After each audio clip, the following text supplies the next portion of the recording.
I'm Rabbi Andy Kahn. I wanted to welcome you all to this incredible book release event on such an auspicious night, on the first night of Hanukkah. I'm here to represent the Center for New Jewish Culture. And I'm very glad to be here with you all to celebrate this collection of essays that are perfectly tailored for our fraught time.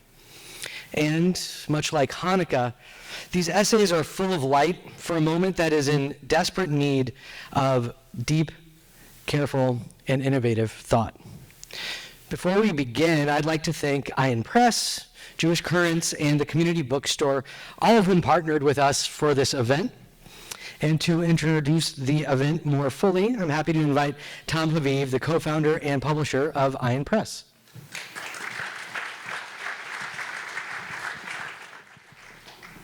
Hello. Thank you so much for coming. This is an amazing turnout, and it is a very interesting and beautiful space to be in.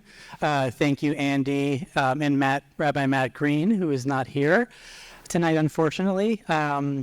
But yeah, this event is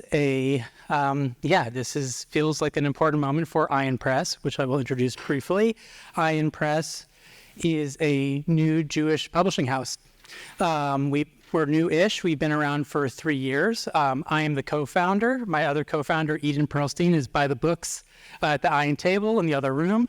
And Ayin was founded for the need of creating new Jewish thought, supporting the creation of new Jewish thought, new Jewish culture. So it's very aligned with this new center. We're publishing in all genres. We're published online as well. We're publishing nonfiction, we're publishing fiction, we're publishing children's books. And Shaul Magid's book is the first book in the new series that we've launched called Political Imagination. And Eden and I, Eden is bringing chairs in, discussed with Shaul a couple of years ago, in the last cycle of horror in Israel-Palestine, exactly, what can we do as publishers, as editors, as thinkers that will alter or offer something different in the landscape of Jewish culture and thought. And, 2 years later, the book came out in a sort of auspicious, inauspicious way. And it is, I think, an incredibly important book. I recommend everyone pick up a copy, even if it stirs you in difficult ways, in all the positive ways as well. What more can I say about the book? I'll let Shaul and Peter speak for themselves, and we're so honored to have Peter Beinart here with us from Jewish Currents, or how to partner with Jewish Currents, which has been doing incredible work, as we all know, for years, and to build this collaboration together. And I'll be at the table to answer more questions about what we're doing. And thank you again for being here.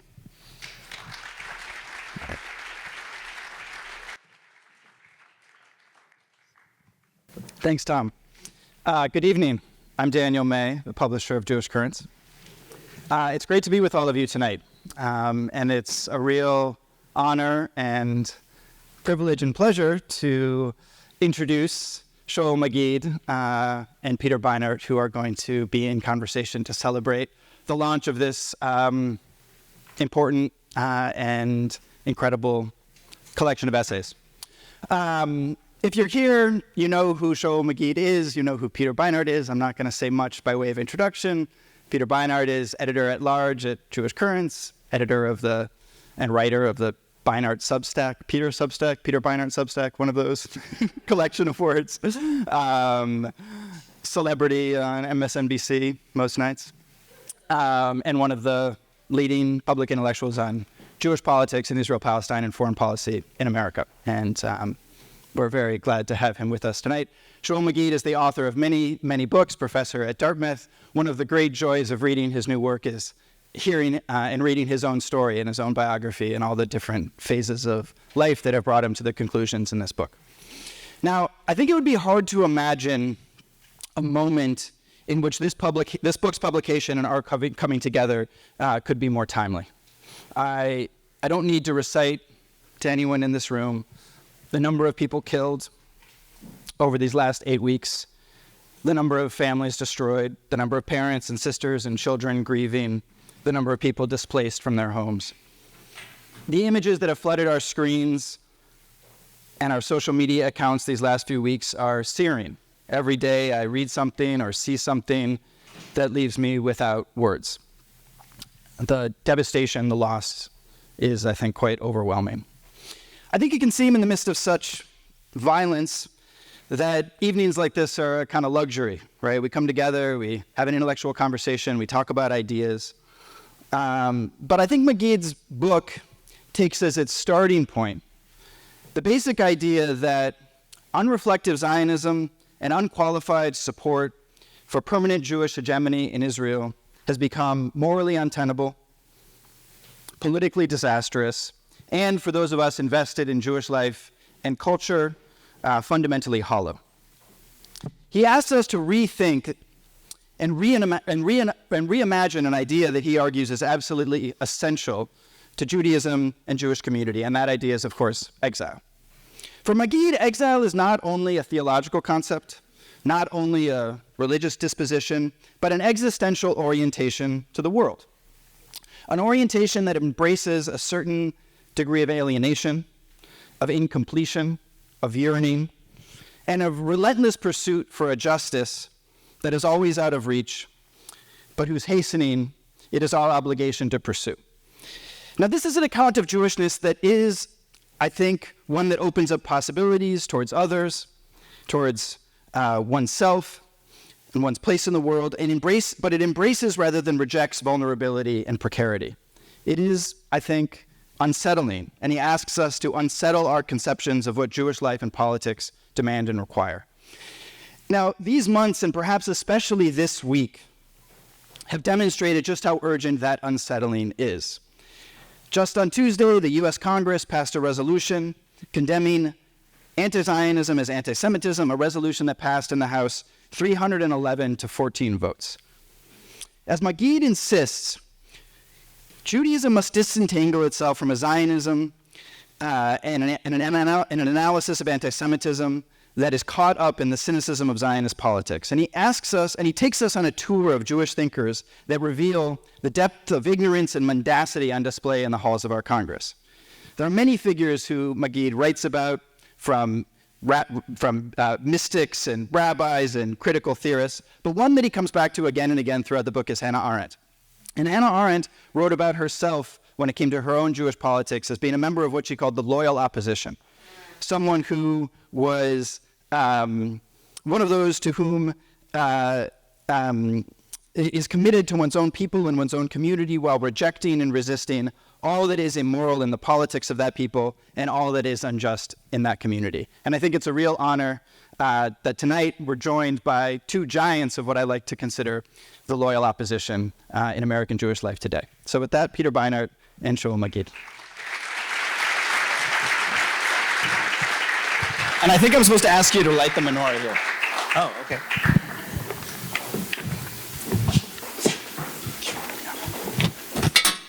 You want me to grab it?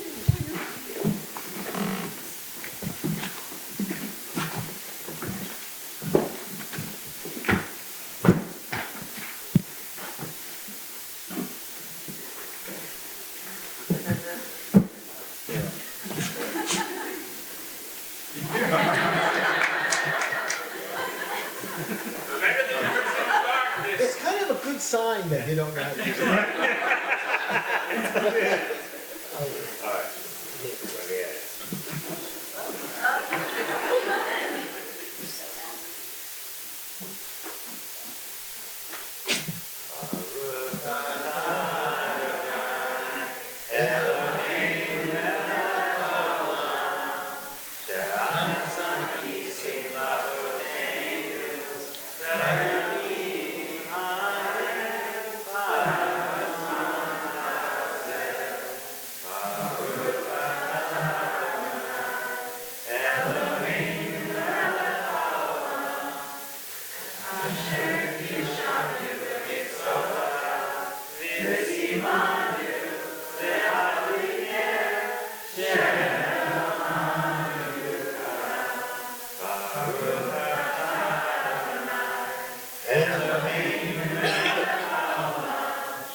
So I think we're gonna. Is this on?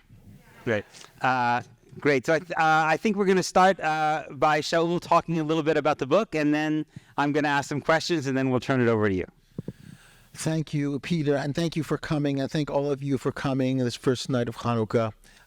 Before I begin, I want to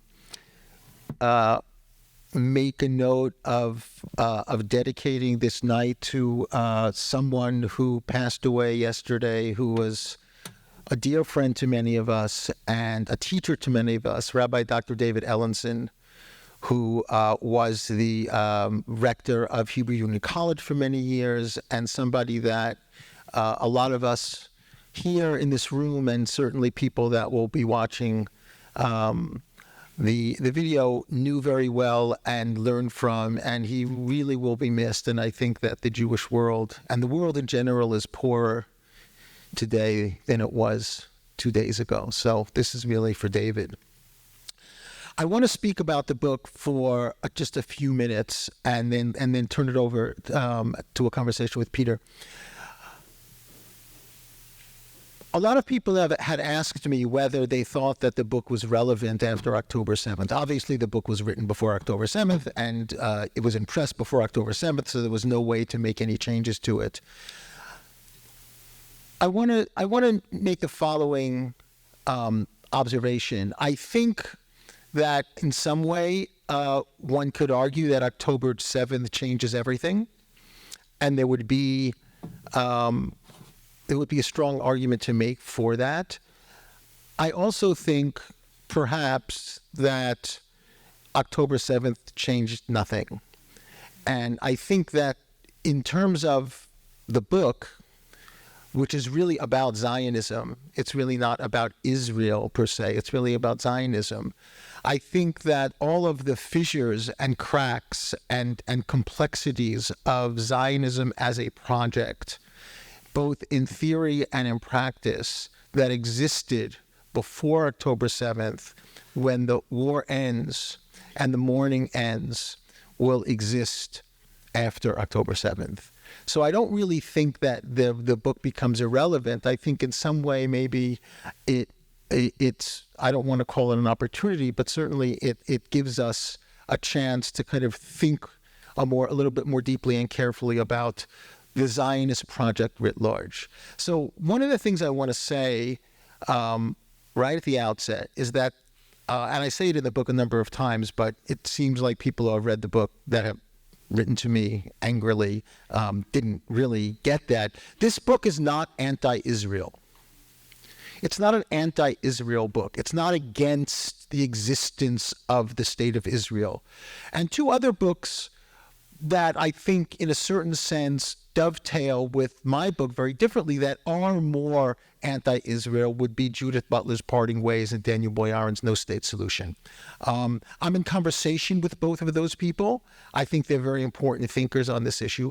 This book is making a different intervention, and the intervention is whether, in fact, the political ideology of Zionism that gave birth to the state of Israel has run its course.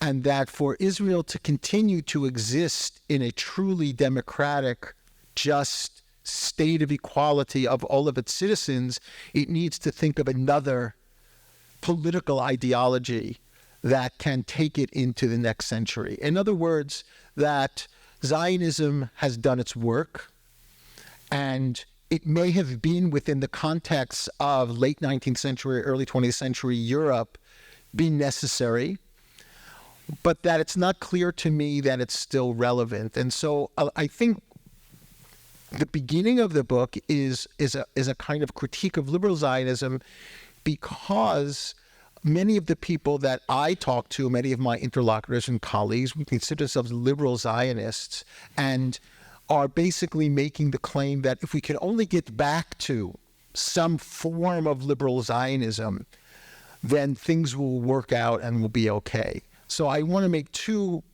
claims about that. First of all, it's an argument about getting back to something that never really was.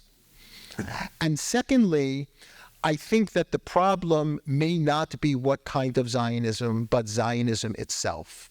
again, not to negate or to reject the existence of the state of Israel, and we can call it a Jewish state, we can not call it a Jewish state, we can call it whatever we want. It doesn't really matter to me. But the realities on the ground in the state of Israel before October 7th and after October 7th, I think will pose the same challenges to Zionism, which is, as Chaim Gans talked about, and I quoted him in the book, the notion of proprietary Zionism, that is to say, the claim that the land belongs to the Jews, and if other people behave well, maybe we'll share it with them. That very notion that the land belongs to the Jews is a fundamental principle of most of Zionist ideology. Not all, of course, there were Zionisms earlier on that challenged that claim.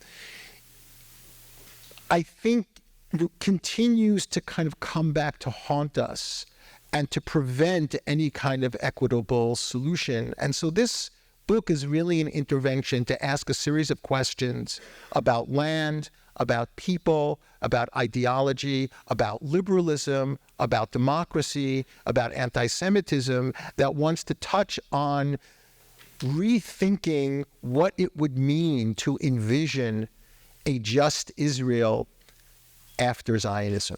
So I'm going to stop here and I'll turn it over to Peter.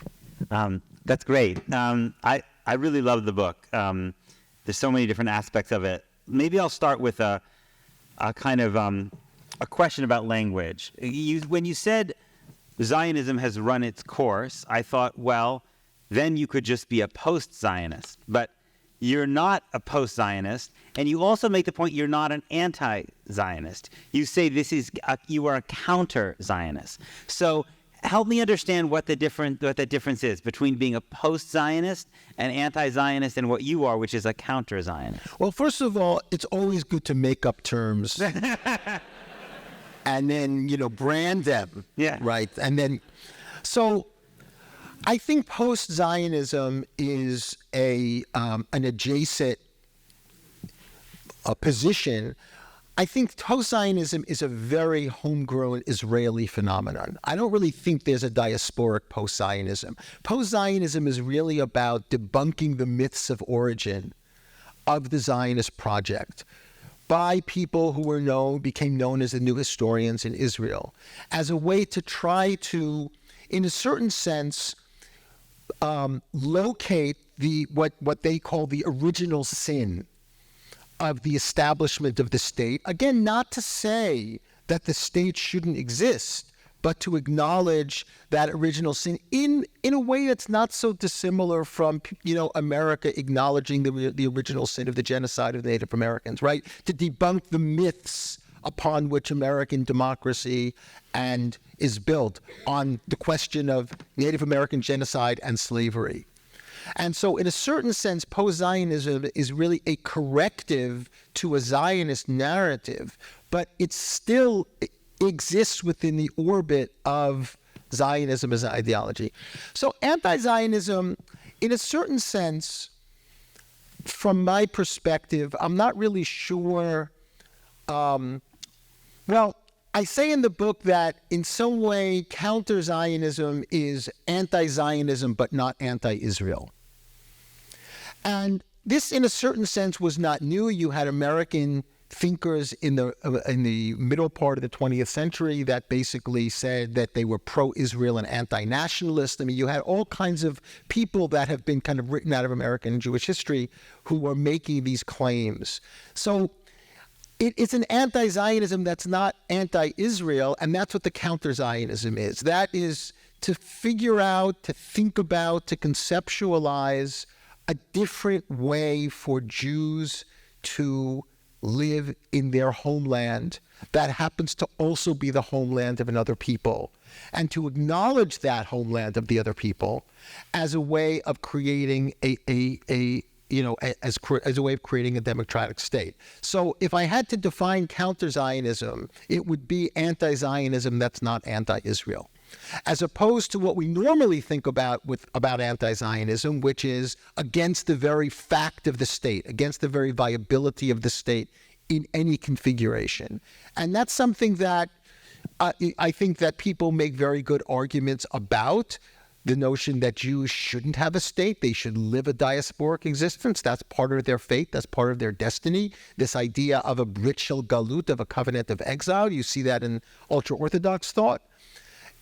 I think that that's perfectly fine. It's just I'm trying to carve out something a little bit different. So maybe if you're really successful, one day Congress will pass a resolution saying that counter-Zionism is counter-Semitism. Yeah.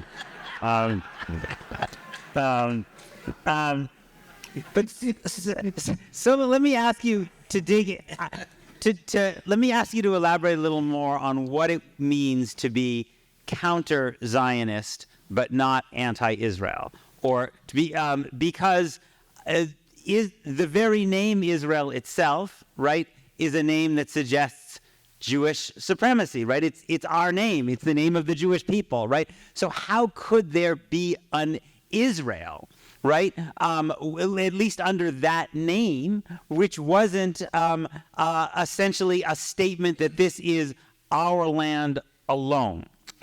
So help me understand that distinction you're making. I think one of the ways of looking at it would be that, for me, counter-Zionism, well, anti-Zionism would say Zionism is bad, and it's wrong, and it's not viable. I'm not saying that. I'm saying that Zionism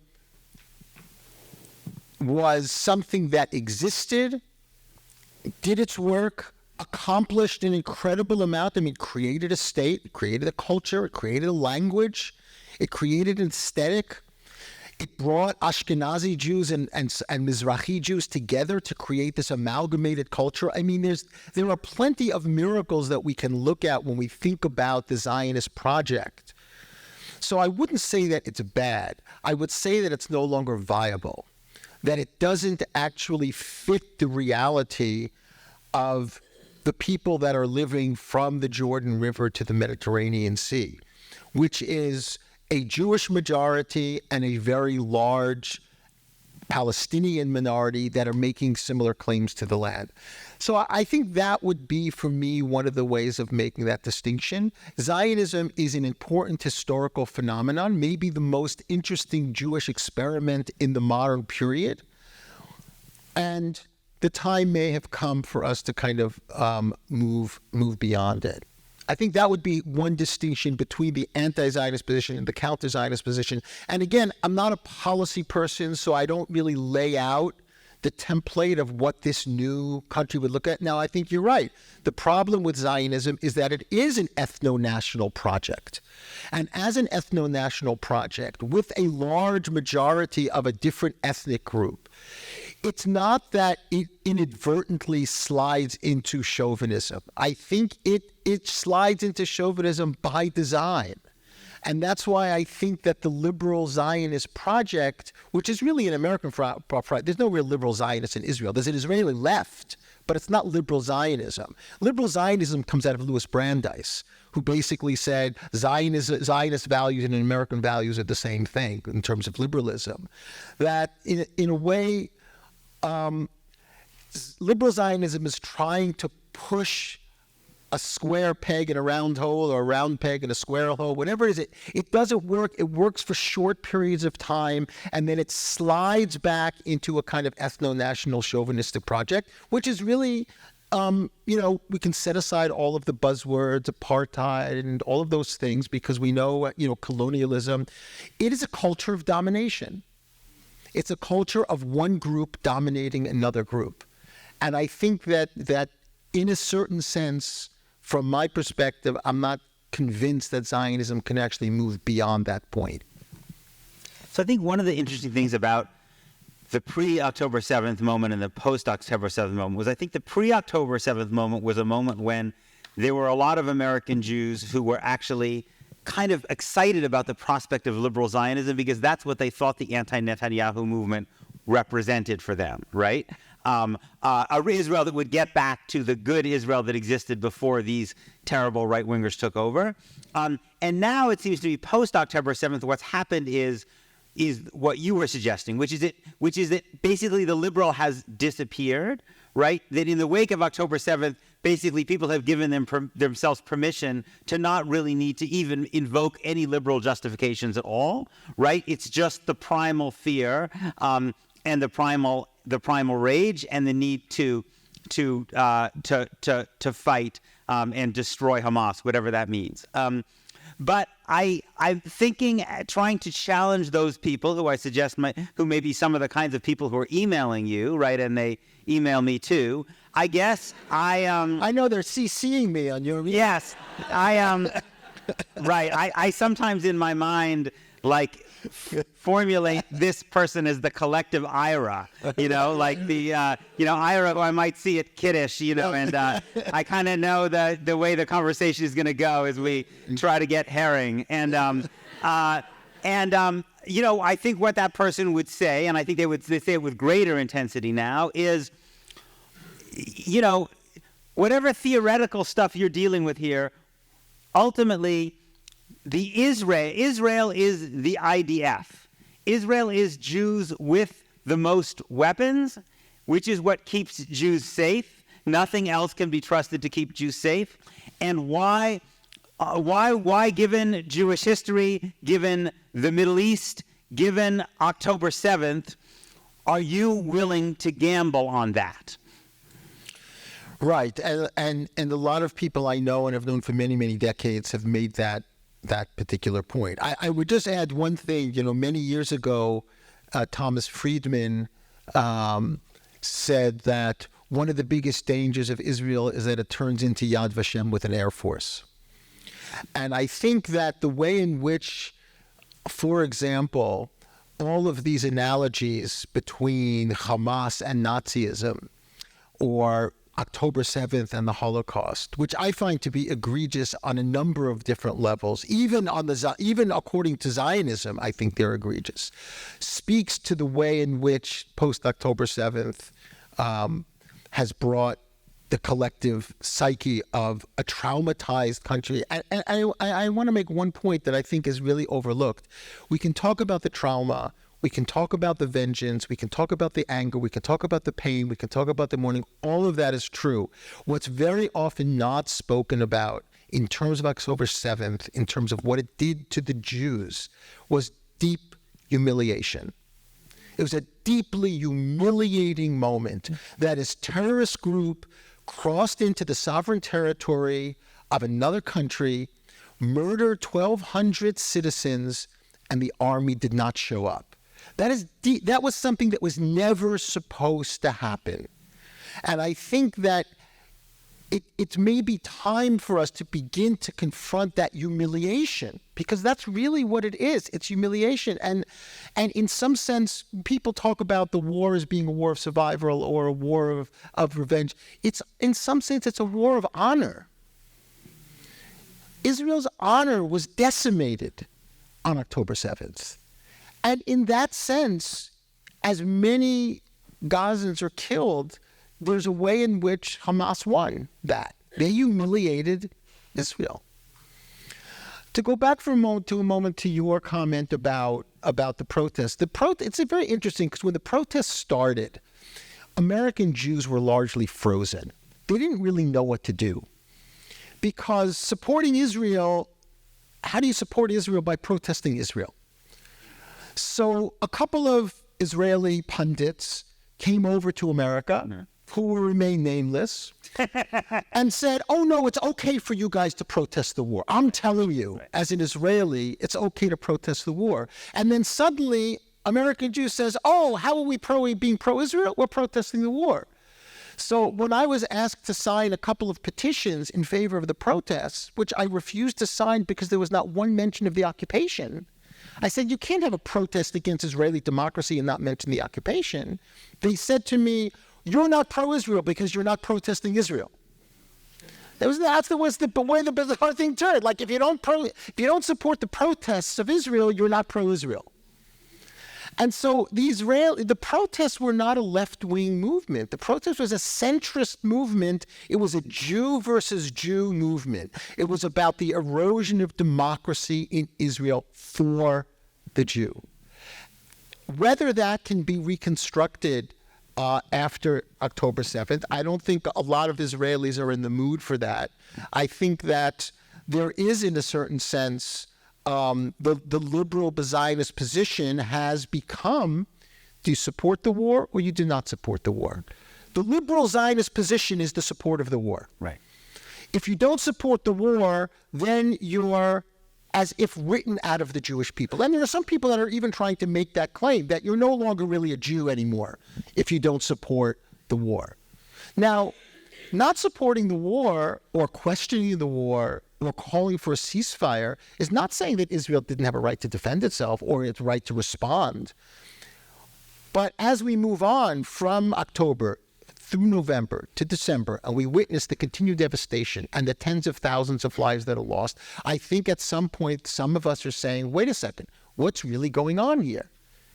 What's really going on here? I don't need the language of genocide. I don't need the language of ethnic cleansing. You're just looking at mass death and mass displacement. But somehow the liberal position has been now, that's what you have to support. And that's what I'm pushing back against. And as well as you, Peter. So I want to, there are a lot of your book is partly autobiographical. And I think it's just some wonderful, wonderful just descriptions of different parts of your life and your journey. And it seems to me we are at a moment where there are a lot of young American Jews, maybe some folks here in the audience, who I think share roughly the kind of politics that you do, and are looking for a way for their own to have their own Jewish journey, which is a life of purpose and meaning around Jewishness, around Yiddishkeit, which is also ethical for them. And I'm just curious, you in your life who've gone through different phases about this, I'm wondering if you can just reflect on what you've learned about how to do that. Well, I did a lot of crazy things because I could, basically. And I was part of a generation where that was something that we had the opportunity and the privilege to do that a younger generation doesn't. It's a different world. They don't have the same kind of privilege to do that. I will say, though, that one of the problems, I think, of what I call in the book the Zionization of American Jewry, or other people have called the Zionist consensus, is that Zionism or the support of Israel has become a replacement for Judaism. And what I hope to do in the remaining time that I have on this earth is basically to make an argument for Judaism. Not any particular kind of Judaism. It really doesn't really matter to me what kind of Judaism. But the fact to de-Zionize is not to say that everyone has to be anti-Israel. It's to say that the diasporic Jewish experience is experience of Judaism, and we have to re-own that. We have to rethink that. We have to reconstruct that. So, in the movie Israelism that some of you may have seen, there's one scene where a woman who was a Reform rabbi, I think she's the Hillel rabbi of the University of Connecticut, if I'm not mistaken, she just looks into the camera and she says, "For me, Israel is Judaism." It was such a striking moment because it was such an honest moment. For many American Jews, Israel has become the substitute for Jewish identity. And we have at least 2,000-year history, maybe longer, but certainly 2,000-year history of Judaism, a robust history. We have to really kind of grab a hold of that, and we have to basically take it back from those that took it away from us. I, am the product of that Zionization project. When I grew up in the New York suburbs and went to Hebrew school, we learned three things. We learned about Israel, we learned about the Holocaust, and we learned how to read Hebrew but not understand it. Those are the three things. It's like, if you check off those three boxes, we'll give you your bar mitzvah certificate and you're a Jew in good standing. That was a very intentional educational program.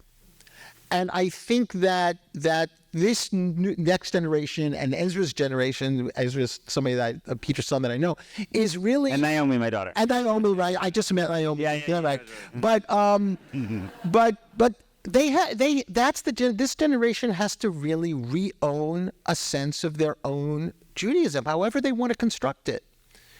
And I think that's part of the pushback that you're finding among a lot of people, and if not now, and JVP and Stand, or Not in My Name, and Standing Together. All of these resistance movements are basically not saying we are protesting Israel. They're saying we are protesting Zionism as the sine qua non of Jewish identity. They're doing it as Jews. So in a certain sense, they are the byproduct of that Zionization project, because they're saying, oh, you told us that Israel has to be the center of identity. Okay, it is. We're doing it critically. And then that older generation says, oh, no, this is the way you have to do it. And the younger generation says, no, you can't tell us how we have to do it. You've taught us that it's important, and this is the way we're expressing it. So it's really up to that generation and students that I'm teaching in universities and people that are in high school and people that are out of university to recreate a world out of this 20th century project. So I think most people here would agree that making Israel your Jewish identity was a bad move by American Jewish leaders, and perhaps even that protesting Israel and protesting what Israel does, while perhaps very morally necessary, is insufficient as a Jewish identity too. Right, so even if one exits that, and even is one in opposition to that, it still doesn't quite answer the question that your challenge, right, which is to make something else meaningful in Judaism or Jewishness that can sustain you and maybe even can be passed on to future generations. So I'm just curious to ask what that has been for you, and if you can say something about what it's been for you that might help others who are looking at what it might be for them. Well, I wrote a book called American Post-Judaism, which was an attempt to kind of map out what it is for me. And my experience of being a Baal Tshuva in the 1970s, going into the Haredi world and living in the Haredi world very, very deeply, becoming disillusioned with that world for all kinds of reasons, and then somehow being turned on to this very young settler movement world, which I talk about in the book, and spending time in Atzmona and Gaza, and spending time in these settlements, and even actually looking to move to a settlement at a certain point. And I saw that whereas the Haredi world was all about conserving the past, the religious Zionist world was all about the future and believing that you were living on the precipice of history. But I noticed something, which there are a few anecdotes in the book where I talk about. I noticed something in that world, in its beauty, in the majesty of the Judean hills and the beaches in Gaza, that the future in that community, as I experienced it, had no place for the Arab. It had no place for the Palestinian. So that when I remember one Kabbalat Shabbat in a synagogue in Atzmona in Gaza, looking at Khan Yunis, which is now sadly being destroyed, and watching the sun go down over the sea, and watching these Palestinians coming home from a day's work from their orchards or farms, I realized that for a lot of the people I was davening with, those people were not part of the future. Those people, it was like, oh, there's a tree, there's a rock, there's an Arab. They were part of the flora and fauna of the place, but they weren't part of the place in terms of history. And I recognized at that point, there's something deeply, deeply wrong with that vision, not only because of its inhumanity, but because it simply can't work, because those people are not going anywhere. And eventually, it's going to come back to haunt us. And I think, sadly, regrettably, it has come back to haunt us. And as you say, the flora and fauna leads us to phrases like mowing the lawn, right? Exactly. Exactly. In a way that's, the idea of mowing the lawn, it was something that has been said for many, many years in Israel. And it doesn't, if you say to somebody that says that, well, that's actually kind of like racist. Like, no, that's not racist. I don't mean it in a racist way. Like, what about that? Don't you mean as being racist, right? Right. But I think it's an ethos that is, this is our land. These people just exist here, but they're not really humanly, historically part of the place. So why don't we open it up to questions? I think we have, I think I see a microphone over there. How should we do it? Do you want me to just call on folks and then someone will give them the microphone, or should they come up?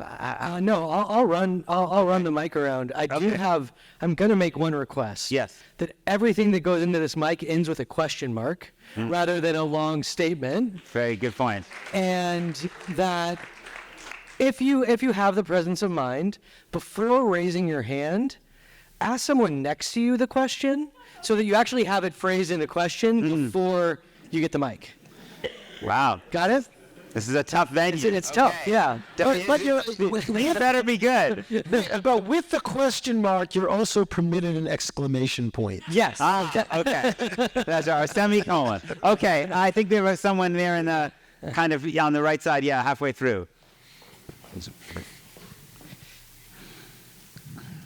Hi. According to counter-Zionism, what is the role of the state, if any, if it's not to protect and nurture the physical safety, the culture, and the pride of Jews? Does it have any purpose, or are you agnostic about it?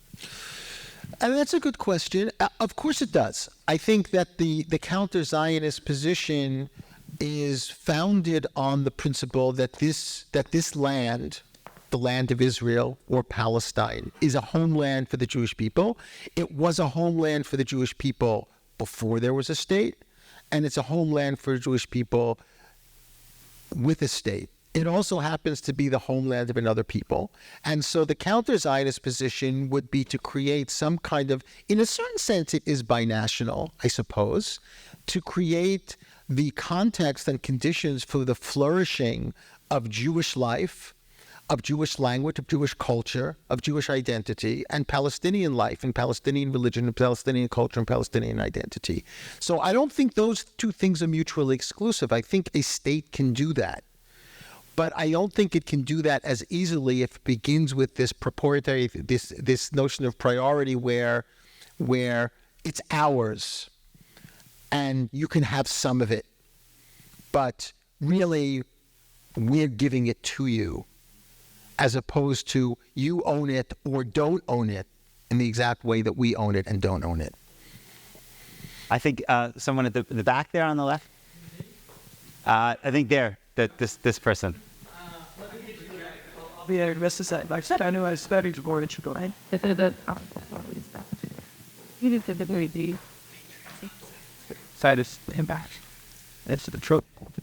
I won't make a speech, but I grew up in Brooklyn. Back in the day, I was an Orthodox Jew, misnagid kind of scene, and I went to a yeshiva. It was a working class yeshiva. And I often tell people, this has to do with the reconstitution of Judaism in America. I often tell people who aren't Jewish, people who are younger, that I grew up in a class that no longer exists. Working class Jews. Now I know that does exist among Hasidim some, but that's about it, I think. Just as Yiddish is mostly spoken by them too. So without Jewish culture having any connection, and this is now, I'm not giving like a purely a Marxist kind of analysis, just that without a working class in the Jewish community, which if we look historically, really fed that culture that we, Can we move towards that I hold dearly, yeah. Without that, what is the basis? I mean, is it going to shul all the time? Or whatever, studying occasionally. You got the idea, right? Yeah, I got the idea. Okay. I think that Well, according to what's going on these days, since Jews are no longer going to be going to elite universities, I guess there's going to be a new Jewish working class in the next generation. In any event, I hear what you're saying. It's actually a really good question, because I think that the various forms of Judaism that were created, from Orthodoxy to Bundism to the Workman's Circle to Yiddishism, they were able to take form because those people had proximity to a deeply rooted sense of Jewish identity, meaning pre-war Europe. And so a lot of people would say, and it's really a good question, today American Jews, they don't have that. They don't have that historical memory. They don't have the languages. They don't have that sense of Jewishness, Yiddishkeit, whatever you want to call it, both in the Mizrahi world and the Ashkenazi world. So what are going to be the tools that they're going to use in order to reconstruct something new? And that, I don't know the answer to that. That is the challenge. That is the challenge of this next generation, to be able to take the American experience without the old world European or, Middle Eastern rootedness and create something new out of it. Maybe it can't work. Maybe it won't work. But I think it's certainly worth a try. And it's certainly, I think, just defeatist to say, well, since these people are Americans and they don't know the languages and they don't have a historical memory and all of these things, that somehow they can't create something new and something vibrant and something interesting. We don't know what it is yet because it doesn't yet exist. I think to some degree, this is kind of what one of my teachers, Zalman Schachter Shalomi, tried to do with Jewish renewal. That was one iteration. That was one experiment, but you could say, but he's from the old world too, which is true. But most of the young people that are attached or are inspired by that movement are born in America. So it's a really good question, and that, I think, is the challenge of people who will make the difference and make the change in the next 50 years. On the right, next to the beam there. Yeah. Sorry. Thanks.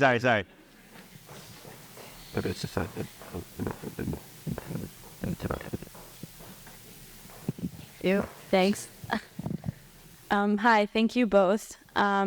So I'm going to try to, so there were 2 points that were made that are kind of in tension with one another that I find interesting. First, Shaul, you mentioned that, so even if Zionism was at one point a necessary project and there were beneficial aspects to it, at this point it is no longer viable and a new project is needed. But at the same time, then there was that piece about how by design Zionism arguably slides into chauvinism, and this isn't new, this is kind of ingrained in Zionism as a project. So, but by saying that it's no longer viable, I guess that implies that maybe it once was, but if it's chauvinistic by design, what was the turning point, I guess is what I'm asking, that made you think like Zionism now is no longer viable rather than it never was to begin with, if that makes sense? Yes, I hear you. I mean, to make the obvious point, Zionism emerges as a solution to the Jewish question, which was something that emerged after the emancipation and failure of the emancipation and the rise of modern anti-Semitism. And that Zionism became necessary at a particular time when European Jewry was crumbling, was in danger. And a solution was necessary. And this was one of the solutions. It wasn't the only one, but this was the solution that ended up winning out, not necessarily because it was the best solution, but because the anti-Semitism in Europe made it a necessary solution. Now, one of the interesting facets of the project is Zionism emerges as a solution to the Jewish question. That's why Herzl famously in 1897 wrote that essay on the Jewish question. But what Zionism produces in its solution to the Jewish question is what Zionists call the Arab question, right? So that, in fact, the solution to the problem created another problem. And Zionists were very, very acutely aware of that. I'm not making up this term, the Arab question. The Zionists made up the term, the Arab question. And that question of what are we going to do, how are we going to create a sovereign Jewish Zionist state with a very large minority of people who are making a claim to the land and who are not part of that Jewish state. And that question, for a variety of reasons, has never actually been resolved. It has never really been resolved. So in a certain sense, when Ahmed Tibi, who was the longest-standing Knesset member of an Arab party, gets up and says, I'm an Arab Israeli or a Palestinian Israeli, how do you expect me to sing the Israeli national anthem? It doesn't only exclude me, it erases me. And the fact that there was a seemingly unconscious attempt to say, we're going to create a national anthem that only includes a portion of the population, is one example of the way in which the Arab question was never really addressed. It was certainly never resolved. And now, it is becoming a volcano. It's exploding. Even before October 7th. So, in a sense, I think that that Zionism, Ben-Gurion made a number of I think he made three miscalculations. Number one, he felt like, we'll establish a Jewish state, most of the Arabs will leave. Why would an Arab want to live in a Jewish state? That's what he felt, right? Number two, the ultra-Orthodox either will secularize or they'll eventually leave, because why would an ultra-Orthodox Jew want to live in a secular Jewish state? And third, that if there was a Jewish state, diaspora Jews would come. He was wrong on all three counts. And I think the reality that we live in today is the result of those three miscalculations. And those three miscalculations were totally reasonable in his time. But he was wrong there. And the Arabs didn't leave, the ultra-Orthodox didn't secularize, and American Jews didn't come. And so we're stuck in a situation where the Arab question has now become so violent, has become so devastating, has become so horrifying and so tragic. But this was a question that existed from the beginning, from my point of view. Go ahead. Yeah. Yes, yeah. Near the front, yes.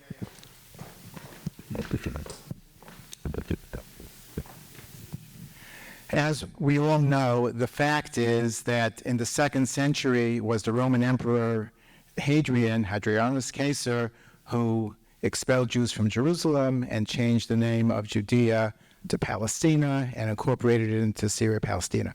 My question, you may not consider it relevant, and that's part of the question, but do you consider the Jews to be indigenous to the land of Israel? I have to tell you that because my wife is a scholar of Jewish antiquity, I'm not allowed to answer questions that are related to Jewish antiquity, because whatever I say is going to be wrong. So, but having said that, the question of indigeneity is a fascinating one. Forget about antiquity. I'm not going to talk about antiquity. One of the interesting things that's happening among the settler community, and I think what's happening among settlers is maybe before October 7th, certainly before Hawara, but what's happening in the thought experiments of the settlers is some of the most interesting things that are going on in Israel. The settlers have basically changed their position such that they now consider themselves the indigenous population, and they're not colonizers, but they're decolonizing. Right. In a sense, they've just taken over the Palestinian narrative, because the Palestinian narrative was, we are indigenous, and the Zionists are colonizers. And the settlers are now saying, we're indigenous and we're decolonizers, which is really interesting because the question of indigeneity is, I think the settlers are using it in a purely polemical sense, but it's a fascinating subfield of anthropology. What constitutes indigeneity? There's a chapter in a book called Indigeneity in the West Bank that was edited by Rachel Feldman, who was a colleague of mine at Dartmouth. And Raif Sarik, some of you may know, who's a Palestinian Israeli, has an article, a chapter in that book called When Does a Settler Become a Native? And in a certain sense, he's trying to track this idea of settling a country, conquering a country, and then making the claim that you're the native of the country and the natives that you conquered are not really the natives. So in a sense, Israel from Zarik's perspective, as a colonialist enterprise is very distinctive because other colonizing countries, whether it's South Africa or Australia or the United States, for the most part, the settlers are not making the claim that they're the natives. They're the conquerors of the country. Whereas in the Zionist case, the settlers, the conquerors of the country or if you want to say colonizers, I don't want to get into the debate about that, but are also claiming to be native and really want the privileges of the settler and the privileges of the native simultaneously. So I can't speak to the 2nd century or the 1st century in terms of who's really indigenous or who's not. But it's interesting to me that the settlers have understood the power of the indigeneity argument such that now they're trying to adopt it for themselves. Questions? In the back there near the pole on the left? Yes, you. Yeah, it's you. I think they're bringing the...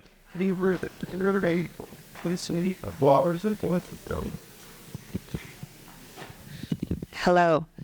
I'm wondering, in your sort of most utopian fantasy about what could happen for the state of Israel, what would you hope? And how could that include peoples who are there who are neither Jewish nor Palestinian, like the Druze, the Bedouins, the Christians? How can that include all of the people who are already there? I don't think, from my perspective, it's actually quite complicated. I think that Israel should be a state of all its citizens. It should have a constitution that recognizes and protects the rights equally of all the citizens of that country, whatever religion they are, whatever race they are, whatever creed they are. Now, of course, there's going to be prejudice, there's going to be bigotry, there's going to be power dynamics. All of those things are going to happen. But at least if you have a structure of a nation for all its citizens without any kind of sense of systemic inequality, that's what I would. Maybe that's a utopian vision, but I don't see the country as being successful, at least according to my understanding of the Jewish values that I hold dear, without that. Let me just follow up on that. So like you, I have these conversations with people a lot, and they'll often say, well, then there'll be an Arab majority, and then I say, well, there's already an Arab majority, and then they'll say, but then the Jews are going to be killed, or they'll at the very least be oppressed. Or then sometimes they'll just say, yeah, but the Jews are not going to stay. And this is that's actually where I think they're getting at something a little bit deeper, right? Which is to say, if it's really an equal country, then living in Tel Aviv won't be the same as it is, right? Because you have to share the wealth with Gaza, right? And you're going to have to accept that you're not going to be living like you're living in San Francisco or something, right? Like it's going to be a different kind of experience when you live in. And so, if it were to be the case that in this equal country, that in fact many Jews did decide to leave because, frankly, it turns out, and sometimes you hear Israelis say this, that the condition for them living in this territory is Jewish supremacy. And without Jewish supremacy, they'd just be just as happy or happier in Australia. Would you see that as a tragedy?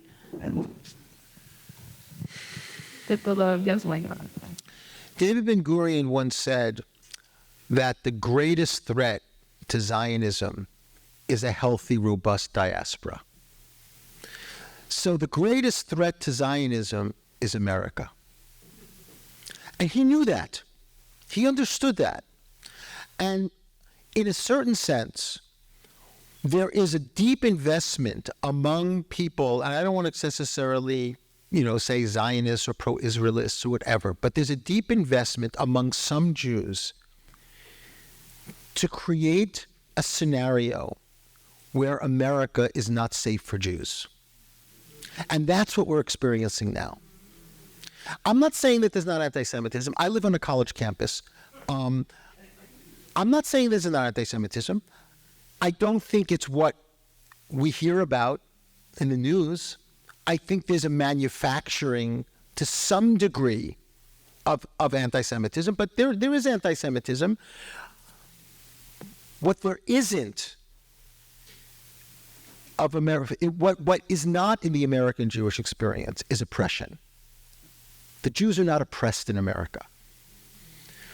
We may experience forms of anti-Semitism, but we're not oppressed. And I think that in that sense, I would say, no, it's not a tragedy. If there's a diasporic reality where Jews are able to live as Jews, to flourish as Jews, to not be oppressed and persecuted, whether they choose to be a Satmar Chassid or Larry David, it doesn't matter to me, right? If they're able to live the kind of Judaism that they want, why would that be a tragedy? I think that there's a narrative that's very deeply embedded in the Jewish psyche, which is basically saying a few things. Jewish life cannot survive outside of Israel. And that if Israel ceased to exist, Jewishness would be in peril. Now, I don't know if that's true, but I certainly would not proclaim it as a certainty. And so my answer to you, Peter, is if there was a situation where Israel was a society that was a true democracy in the sense of being a constitutional democracy, and again, not utopian, and that some of the Jews in Tel Aviv would just take the apartments they have in Palo Alto and live there more than they live in Tel Aviv, right?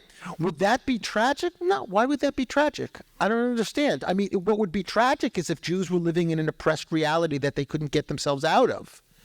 But I don't think that that's the situation that we're living in. And, somebody said to me, Shaul, the chapter in that book that's going to get you in the most trouble is not the chapter which is a critique of liberal Zionism, it's the chapter on anti-Semitism.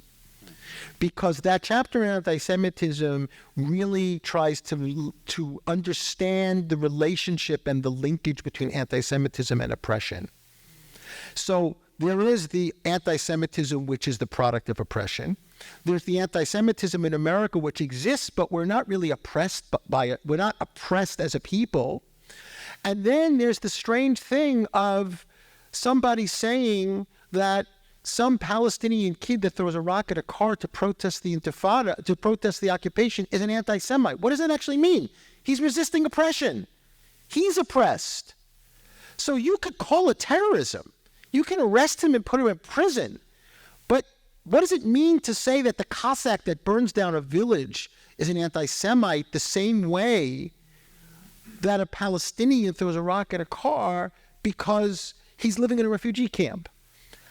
Both of them might be wrong, but they're not the same thing. But we have packaged anti-Semitism such that everything is thrown together in a way that, for me, becomes, for the most part, an exercise in weaponization for particular purposes. Yeah, and I find it particularly odd that there seems to be this fervor now among many American Jewish leaders to insist on just how much it is that American Jews are oppressed and victimized and want to take advantage of whatever whatever you can get out of the DEI system because you're now want to be called an oppressed group. And these are the same people who the day before yesterday were complaining extremely loudly about how the fact that black people and LGBT people were always calling themselves oppressed. So it seems to be a kind of strange, a very strange moment that we're in this discourse. I think we are out of time. I wanted to thank Shaul for having written really a fascinating